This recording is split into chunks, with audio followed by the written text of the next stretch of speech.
saya. Sini saya ingin mewawancarai Bapak. Ini saya ingin bertanya, apa varietas unggul yang Bapak tanam pada lahan Bapak ini, Pak? Kalau saya di sini menggunakan itu varietas unggulnya jagung Pioneer P32. Kebetulan P32 sangat cocok dengan lahan yang tekstur tanah itu agak keras. Oh, gitu ya, Pak. Untuk bagaimana cara Bapak menerapkan penyiangan tanaman jagung ini, Pak? Penyiangan itu kami di sini menggunakan secara teknik manual, seperti mencabut rumput, cangkul gitu. Tentunya supaya tuh penyiangannya tuh terpadu dia. Bagaimana Bapak mengaplikasikan pupuk kandang pada tanaman jagung Bapak ini, Pak? Nah, kebetulan kami di sini tidak menggunakan yang namanya pupuk kandang. Kami di sini menggunakan yang namanya pupuk kimia. Itu. Baik, Pak. Untuk selanjutnya, bagaimana Bapak mengaplikasikan pupuk urea pada tanaman jagung ini, Pak? Kami di sini secara tabur, sistem tabur. Jadi Bapak dalam menanam tanaman jagung ini berarti Bapak menggunakan aplikasi pupuk urea ya, Pak? Iya.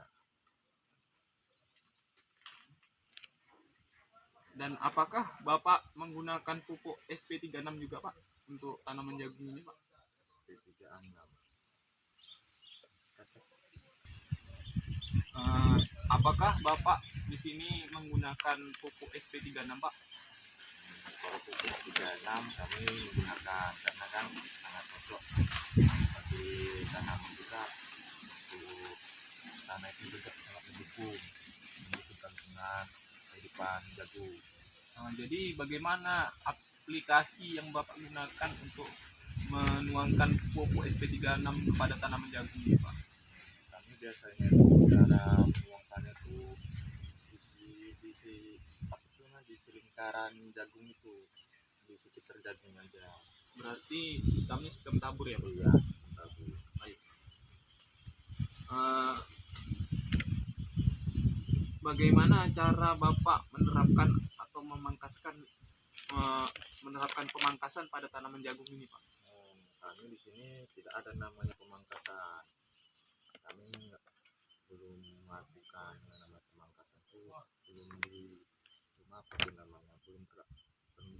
belum berlaku. Kami tidak, pokoknya intinya belum dilakukan. tidak melakukan namanya pemangkasan. Berarti dalam bertanam jagung Bapak ini tidak ada pemangkasan tanaman ya, Pak? Ya, tidak.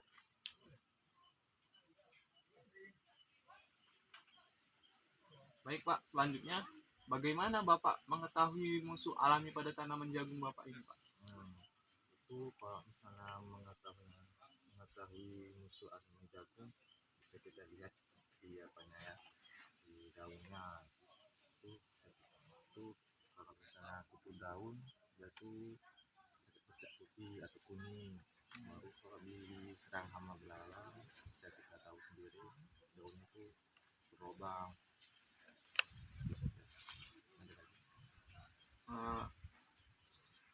Dalam tanaman jagung Bapak ini, Pak, apa saja musuh alami HPT yang Bapak dapat dari tanaman jagung ini, Pak?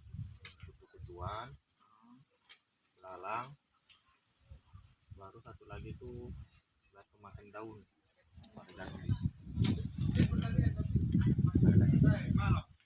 Jadi bagaimana Bapak mengetahui musuh alami tersebut, Pak? Nah, untuk mengetahui musuh alami itu seperti kutu-kutuan itu bisa kita lihat di bercak daunnya. Nanti disitu tahu kumpul atau enggaknya satu koloni di kutu-kutuan di daunnya itu. Baru bagaimana Bapak mengamati ekosistem pada tanaman jagung tersebut, Pak? Seperti hama,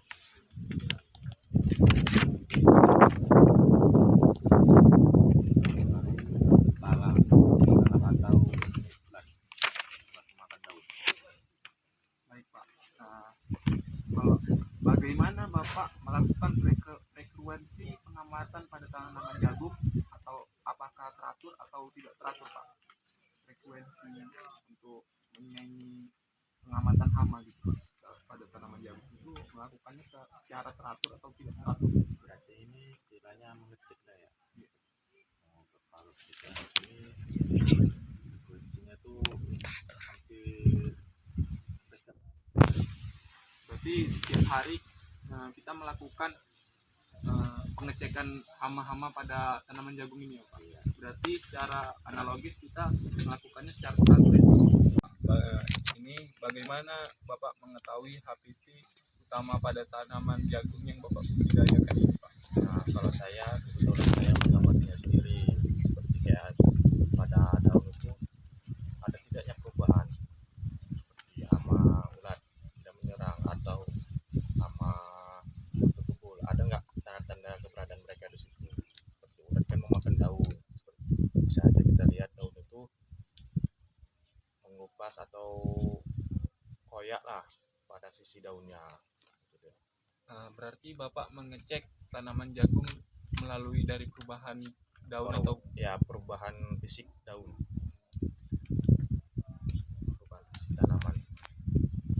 baik Pak, bagaimana cara mengendalikan HPT tersebut Pak? Secara mekanis atau secara fisik Pak? Kalau di sini biasanya kami secara mekanis. Kan itu secara mekanis itu bagaimana Pak cara pengendaliannya? Biasanya kami di sini dengan sistem semprot ya, dengan penyemprotan zat kimia. Biasa kami menggunakan apa tuh namanya? Menggunakan gun sprayer itu dia. Begitu ya Pak. Baru bagaimana Bapak mengendalikan HPT tanaman jagung dalam varietas lahan Pak? Untuk pengendalian hama jagung sendiri, pengendalian HPT-nya kami di sini tidak menggunakan namanya pengendalian. Berarti dalam varietas lahan Bapak tidak menggunakan mengendalikan HPT ya Pak? Tidak. Baru selanjutnya bagaimana Bapak menggunakan pestisida pada tanaman jagung Pak? Apakah anorganik ataukah organik Pak? Kebetulan varietas jagung P32 ini kami menggunakan varietas anorganik. Berarti anorganik itu zat-zat kimia Pak. Ya, Apa boleh Pak disebutkan salah satu produk-produk yang Bapak gunakan untuk penggunaan pestisida anorganik ini Pak? Kalau sini kami menggunakan tuh yang namanya pestisida kimia Roundup. Roundup ya Pak. Iya, Roundup. Saat menggunakan pestisida pada tanaman jagung yang Bapak tanam ini Pak, apakah ada gejala atau di ambang ekonomi? Untuk keputusannya sendiri saya mengambil tuh namanya di ambang ekonomi, karena akibat populasi hama itu sangat mengganggu bagi tanaman jagung, terutama tanaman jagung saya. Baik Pak, wawancara sampai di sini saja. Terima kasih banyak Pak atas semua jawaban yang Bapak berikan. Itu masih juga. Saya Dio Ananda Pratama. Saya dari Universitas Pilihan Area, Fakultas Pertanian, Program Studi Agroteknologi. Di sini saya ingin mewawancarai petani Pak untuk wawancara tugas kuliah saya Pak. Di sini saya ingin mewawancarai Bapak. Apa varietas unggul yang Bapak tanam pada lahan Bapak Pak? Padi atau kita sering panggil itu dari pedesaan pari 64. Berarti varietas unggul yang Bapak tanam ini adalah tanaman padi berjenis 64 ya Pak? Oh baik.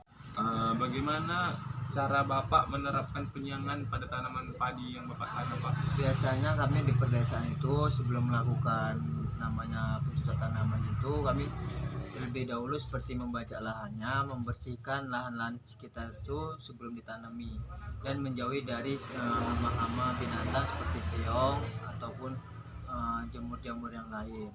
Baik Pak.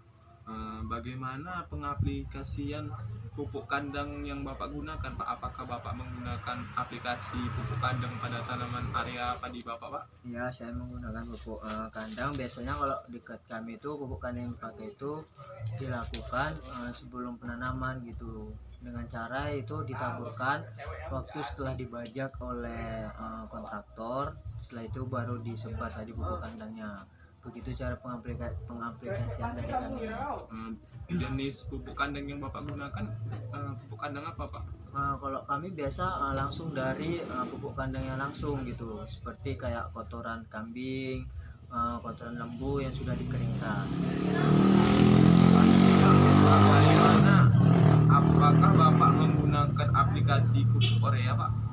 Kalau pupuk urea kita selalu memakai kok, karena kan untuk mempercepat pertumbuhan juga, untuk mengkokohkan tumbuhan tadi, jadi kita pakai. Dan itu kan ada namanya urutannya ataupun ada jangka waktunya pada saat tanaman padi itu nanti sampai panen. Baik Pak. Apakah Bapak menggunakan pupuk SP36 Pak? Kalau SP kita juga pakai, karena itu kan seperti mempercantik buah, untuk di daunnya juga gitu kan, untuk memperindah kualitas buahnya gitu kan. Itu juga kita gunakan tadi, sama juga seperti urea gitu kan, kita gunakan itu sudah ada takarannya. Baik Pak, kita lanjut. Bagaimana cara menerapkan Bapak pada tanaman padi Pak, menerapkan pemangkasan Pak? Apakah ada melakukan penerapan pemangkasan atau tidak Pak? Pemangkasan sih untuk di padi itu nggak ada. Palingan kami melakukan pemangkasan itu di rumput-rumput sekitar area lahan, itulah kami pangkas, kami bersihkan gitu kan, untuk terhindar dari hama-hama binatang yang biasanya kan mengganggu warga gitu. Apa saja musuh alami hama terpadu pada tanaman padi Bapak Pak? Kalau kami sih yang sering itu biasanya tikus yang lebih berdampak gitu kan, terus yang namanya wereng juga gitu kan. Itu biasanya pada umumnya lah sering terjadi pada tumbuhan padi itu. Kalau musuh alami hama terpadu pada tanaman padi Bapak, apakah seperti walang sangit, ulat, atau sebagai macam itu? Apakah ada Pak dalam sama tanaman padi Bapak ini Pak? Biasanya pada umumnya itu ada gitu kan, cuma lagi kalau perawatannya itu bersih, kemungkinan jauh lebih besar nggak akan terjadi gitu. Pasti terjadi, nggak bisa kita pungkiri juga, namanya hama kan, itu kan kemauan dari petani juga gitu. Baik, saya lanjut Pak. Bagaimana Bapak mengetahui musuh alami seperti hama yang Bapak sebutkan tadi? Apakah Bapak melihat secara langsung atau bagaimana Pak? Kita kalau kayak gitu, kita kan Atau namanya ditandai dengan daun-daun yang berubah atau pada tanaman yang berubah gitu Pak? kalau gejala fisik pastinya kan kita tahu gitu kan, namanya juga kita petani, pastinya kita melakukan pengontrolan terhadap tanaman itu kan secara rutin gitu kan. Nah, untuk cara melihatnya itu terlihat juga dari pohonnya gitu, seperti tikus kita nampak bagian-bagian yang istilahnya itu habis dimakan dia atau dicincang dia, kalau kami bilangnya itu botak gitu kan. Nah, untuk yang binatang lain itu seperti kayak daunnya menguning, ada jamuran di sekitaran buah gitu. Selanjutnya Pak, bagaimana Bapak mengamati ekosistem pada tanaman padi yang Bapak tanam Pak? Ekosistem ini kita dapat lihat kayak seperti tikus duluan itu, kita lihat dapat lihat dari lahan sekitar tuh, kayak lahannya itu banyak lubang-lubang. Nah, lubang itu biasanya menjadi rumah tikus, dan kalau seperti ulat tuh kita lihat secara langsung aja di pohon gitu kan. Kadang dia itu berkembang biak juga di situ gitu kan. Nah, itu sebagian lagi ada yang dalam jangka waktu tertentu kayak siang dia hilang gitu, ntar pagi dia muncul gitu. Nah, itu tadi kan kita melakukan itu secara langsung gitu, agar kita tahu bagaimana ekosistem dalam pertumbuhan tumbuhan yang kita tanam gitu. Selanjutnya Pak, bagaimana frekuensi pengamatan Bapak yang pada tanaman padi yang Bapak tanam ini Pak? Apakah secara teratur, apakah secara tidak teratur? Kalau di secara frekuensinya itu kita lakukan secara teratur gitu kan.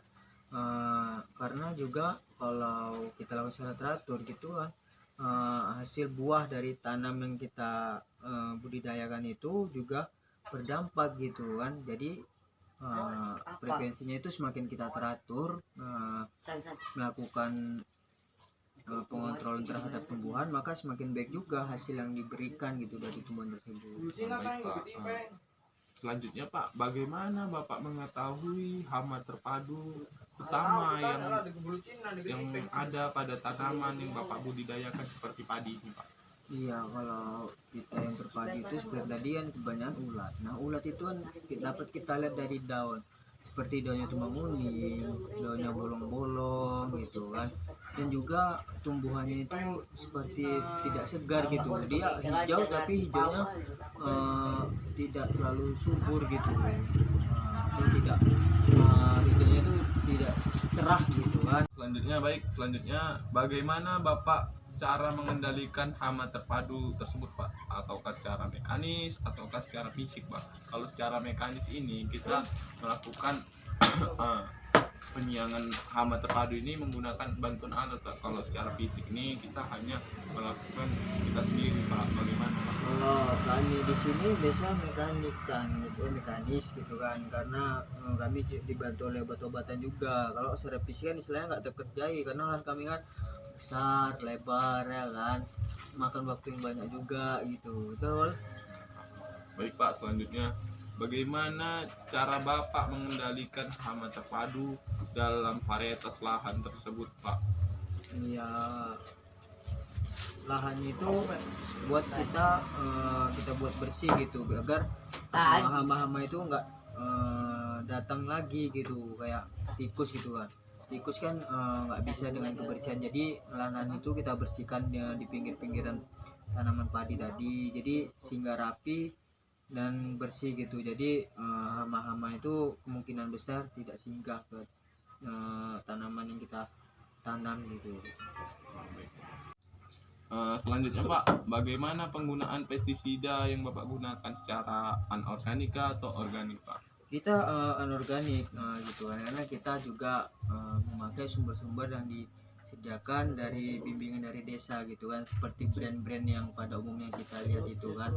Dan juga kan biasa juga ada juga toko-toko yang memang menjual pestisida gitu, dan kita juga bisa sebelum menggunakan kita sharing-sharing kepada dia gitu kan, mana lebih baik gitu. Kira-kira mungkin itu kalau yang selama ini kami lakukan untuk membudidayakan tanaman padi yang jenis 64 tadi. Baik, Pak, itu jenis contoh produk pestisida anorganik yang Bapak gunakan contohnya seperti apa ya, Pak? Basmilang itu seperti untuk di rumput, nah itu basmilang. Selanjutnya, Pak, bagaimana Bapak mengambil keputusan menggunakan pestisida ini, Pak? Apakah ada gejala atau ambang ekonomi, Pak? Kalau ada gejala dia hanya bereaksi kimia ini, pestisida kimia ini hanya bereaksi pada tanaman aja, Pak. Kalau ambang ekonomi ini dia hampir mematikan seluruh ekosistem hama yang ada pada tanaman padi. Kalau kita biasa ambang ekonomi, karena kan kalau kita bertanaman ini kami sebagian memang untuk konsumsi sendiri dan sebagian itu hasilnya untuk kehidupan. Jadi kami juga memperkualitaskan tumbuhan yang kami lestarikan gitu kan. Berarti Bapak menggunakan keputusan menggunakan pestisida ini berarti ada ambang ekonomi ya, Pak?